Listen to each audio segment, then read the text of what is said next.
Hello and welcome back to another episode of Author Biographies, the show where we dive into the fascinating lives of writers from the past and the present.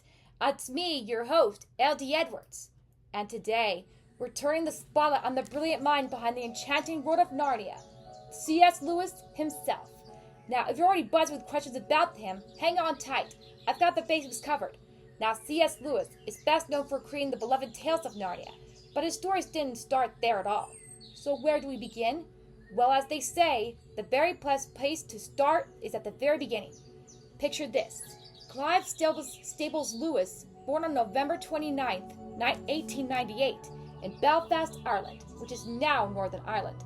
He was raised in a house where books and education were there, and his father, Albert Lewis, was a socialiter, and his mother, Florence, was among the rare women of her time to earn a degree. No surprise that he and his brother, Warren, grew up avid readers. Clive was a precious child, reading by the age of 3 and crafting stories of fantastical worlds by the age of 5, inspired by Beatrix Potter's tales. His early writings about dressed animals can be found in Boxton, the imaginary world of young C.S. Lewis.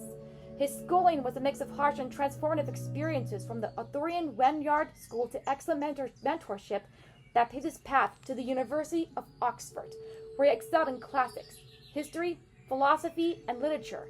A brilliant academic, he spent years as a professor, first in Oxford and later at Cambridge. But his aspirations were confined to academia at all. While his earlier forays into poetry didn't garner much attention, his pivot to prose to an extraordinary success. Out of the Silent Planet, his first hit novel, seamlessly called Christian themes into fiction. And then, in the year of 1950, he gifted the world with The Lion, the Witch, and the Wardrobe, the first of the 7 books in the Chronicles of Narnia series. With its timeless battle between good and evil, and Aslan the Noble Lion as its heart, Narnia has captivated readers and inspired countless adaptations all around, such as like the one from the 1980s and the one 2005, for example. And though widely celebrated, his favorite work was his retelling of the Cupid and Psyche myth, Till We Have Faces. And later in his life, he found joy in his marriage to Joy Davidman Grisham, who's an American writer whose love brought him unexpected happiness amidst her battle with cancer.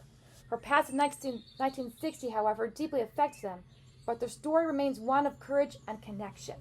He continued to write until his final days, with his last book, Letters to Malcolm, making the mark of an end of a prolific career. And then in 1963, he retired from Cambridge, and he passed away later that year at the age of 64. Oh, C.S. Lewis, why did you have to die at that age? I think you were still young. So there you have it, everybody. The life and legacy of C.S. Lewis, a storyteller whose worlds continue to inspire. This is L.D.E. signing off for now. Stay tuned for our next episode while we explore the life of the author behind Jaws, Peter Benchley. Take care, Pittsburgh, and I will catch you later on.